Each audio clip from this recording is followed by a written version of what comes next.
What's up, everybody? It's your favorite podcast, Get a Bucket. I'm your host, Train, as usual. I hope you're all having a wonderful, wonderful day. Real fast, just real quick. Can we give like a moment of respect to my man, Nate Robinson? Just quick five.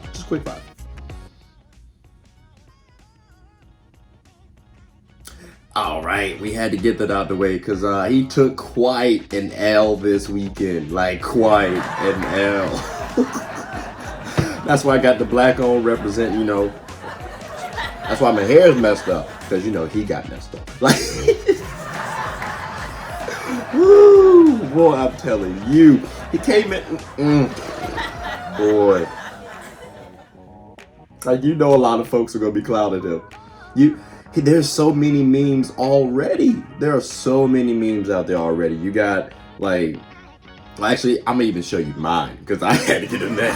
I had to get in that thing myself.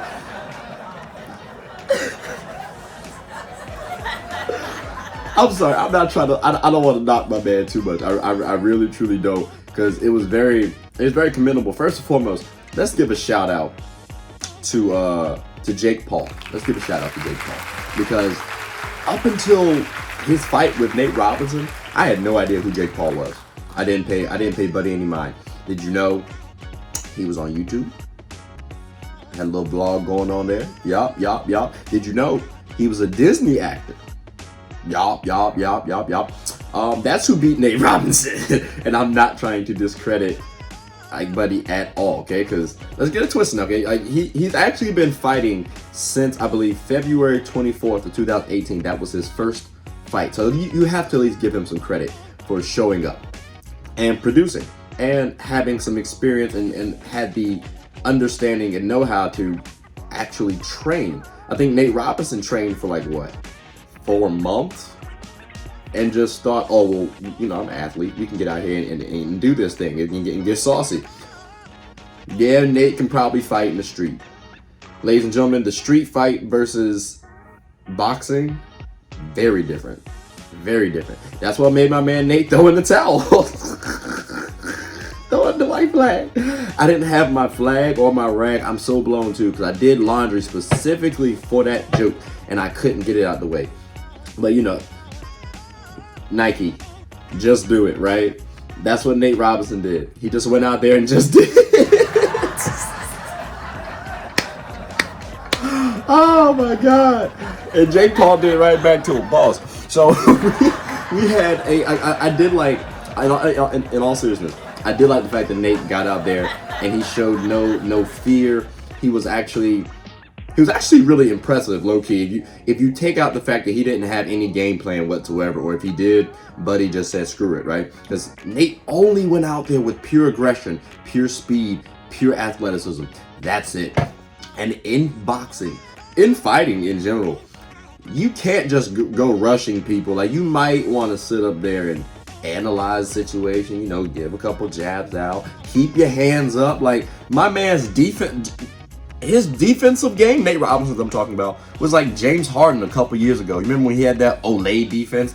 AKA meaning no defense whatsoever. And again, James Harden's a great player. One of the best offensive players we've had in this, last 5 years? Easy. And then when you talk about the history of the game, he's up there in terms of a scorer. And even he got a knock for not having good defense. Really none. And that's what Nate Robinson did. And Nate Robinson's a novice in boxing. Come on, bro. We know that you were a good athlete. Played basketball. He played football. He was a 3-time champ in the NBA. A dunk champ in the NBA. And we've seen other examples of people actually doing well. For example, Greg Hardy, who's in MMA. He was formerly on my Panthers, then had a little issue. That's why we had to give him the boot. Then, Cowboys scooped him up, second chance. He actually didn't do that bad. And now he's in MMA. And he's been playing pretty well. He had 2 disqualifications, but the boy is solid. And I'm not saying it's apples to apples in terms of Nate Robinson and Greg Hardy comparison. I'm just saying a former professional athlete can join boxing or MMA and be decent at minimum. And I think Greg Hardy's better than decent. I think Nate Robinson can be better than decent as well. He just can't come in swinging like he does, or else that's how you end up getting knocked out. No pun intended, Nate. It just worked out like that.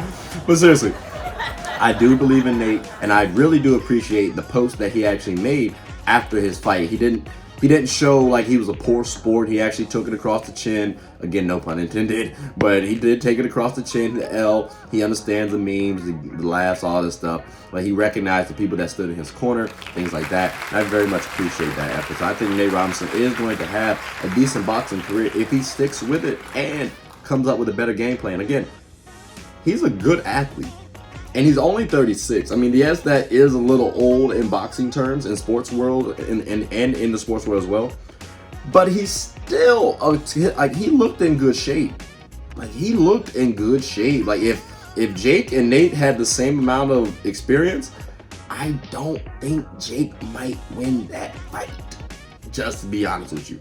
But hey, let me know what y'all think in the comment section below. Do you agree with me? Do you think Nate Robinson would actually win in a rematch if he had, let's say, maybe a year to prepare? I personally think so. Do you also think Nate Robinson should go to the MMA? I would like to see that because I think it fits his style more now. But I think boxing translating would be easier because in MMA you have to gain a lot of grappling, you have to do a lot more learning. And I just stated I think it's harder to be an MMA fighter than a boxer because you have to learn a lot more. Whereas in boxing, I'm talking about just the amount of learning.